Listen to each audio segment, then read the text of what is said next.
आपको शादी करनी होगी। जब बेटा ने सोचा कि माँ की आंखों में बहुत बड़ी चीज होती है, माँ की दुआ बहुत बड़ी होती है, माँ का आशीर्वाद को नहीं काटूंगा, माँ जरूर शादी।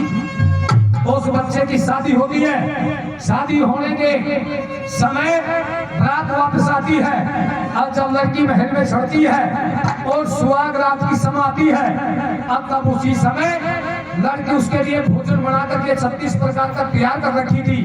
और उधर से वो लड़का धीरे धीरे अपनी झोपड़ी के अंदर प्रवेश करवा लगा और मेन गेट कमाने का वो साहब और देखना वो की वही बात याद आ गई कि यम का दूध कह करके गया था कि मैं काला सर पढ़ करके तेरे को दर्शाऊंगा। उसी नगरी के अंदर एक गर्भवती नारी थी।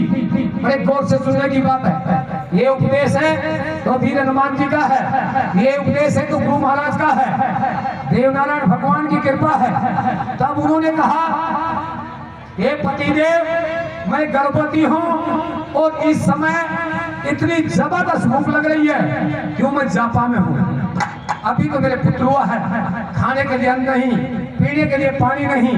हे पतिदेव तुम गांव में जाओ और किसी दाता से मेरे लिए भोजन लेकर के आओ। जब वो दुखिया जो फिर घूमता लेकिन उसको कोई भोजन नहीं गाता है, चलता चलता उस झोपड़ी के समीप आता है, उधर से उस तरफ उसका रास्ता रोक देता है।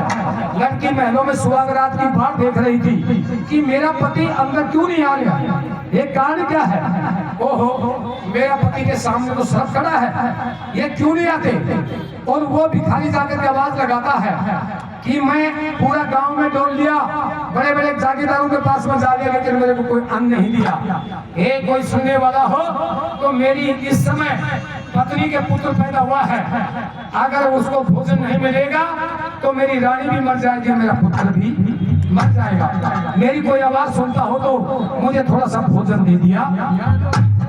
उसने सोची कि मेरा पति को तो सब खाएगा, जय बने तो या भोजन इसको पकड़ा दे, मेरा पति आओ को यार मैं भोजन खाऊं को ना, ये भोजन जरा जरा ठंडा हो जाएगा, जय बने तो इसको पकड़ा दे, इसकी भूख मिट जाएगी, पति महल में आ जाएगा तो मैं दोबारा ताजा बना दूंगी। ये सोच करके और उसको पिछवाड़ा से आकर के कहते लो आप भोजन ले जाओ और पहले तुम्हारी रानी को खिलाओ। भोजन लेकर के आता है और आकर के अपनी उस जापायत रानी को देता है, महारानी एक दुखिया बिल्ली है जो छोटी सी झोपड़ी में थी, जागीरदार को उठावा तो मैंने बोल दिया, लेकिन वो झोपड़ी वाली से जो बोली या भोजन ले जाते रानी ने खिला। जब भोजन को खाती है तो अति स्वादिष्ट देख करके उसी समय कहते हे परमात्मा, हे ईश्वर, हे भगवान, देवादिदेव महादेव, हे ईश्वर, इस भोजन देने वाली माता को 1000 उम्र दे, इनको 100 साल की उम्र दे, 50 साल मेरी तरफ से, 50 साल मेरा बच्चा की तरफ से। और जब भगवान का सिंहासन आता है और उसी समय गेट के ऊपर सिर्फ खड़ा हुआ था, सबके सामने वो गरीब बच्चा खड़ा हुआ था, कहता है कि ढसो, उठा करके ढसना चालू करता है। एक बार खींच डंक मार दियो, उनको कोई असर नहीं पड़ा, दूसरों खींचने मार दियो, फिर भी बच्चा को कोई असर नहीं पड़ा। जब चारों यमदूत विचार करते हैं कि यार हमने इसको ढसने के लिए आया था और इसके तो कोई असर नहीं है, उसी समय चारों को चारों वापस जाकर के यमराज महाराज से कहते हैं, महाराज मेरी एक डाक लग जाए और पानी कौन मांगे, और मैं 7 बार ढस लियो, लेकिन प्रभु उनके तो कोई असर ही नहीं पड़ा। उसकी तो मृत्यु तुमने और कोई की प्रभु की बजाय और कोई की दे दियो, उसकी मौत नहीं है। बोले यार या तो हो कौन सके, मेरा पदनामा ही उकेली छोड़ी जाए। बोले चलो भगवान विष्णु के पास में, भगवान विष्णु के पास जाते हैं और भगवान विष्णु से कहते हैं कि प्रभु तुम नाम गलत लिख दियो क्या। बोले के बाद, बोले मेरी डांट लगे मेरे पास पानी कौन मांगा, कोई असर ही होने।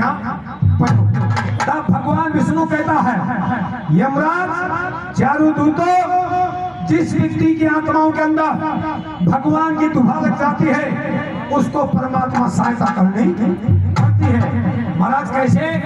बोले आज नंबर उनको इस गलत नंबर कौन से उनको इसे, लेकिन उसके रानी ने सुहाग रात की समय अपने भोजन पति के लिए बना करके तैयार बैठी थी और उधर से उसी नगरी के अंदर एक गरीब व्यक्ति के घर के ऊपर एक बच्चा हुआ है और उसकी माँ ने चिल्लाया कि मेरे लिए भोजन लाओ, मेरे लिए भोजन लाओ।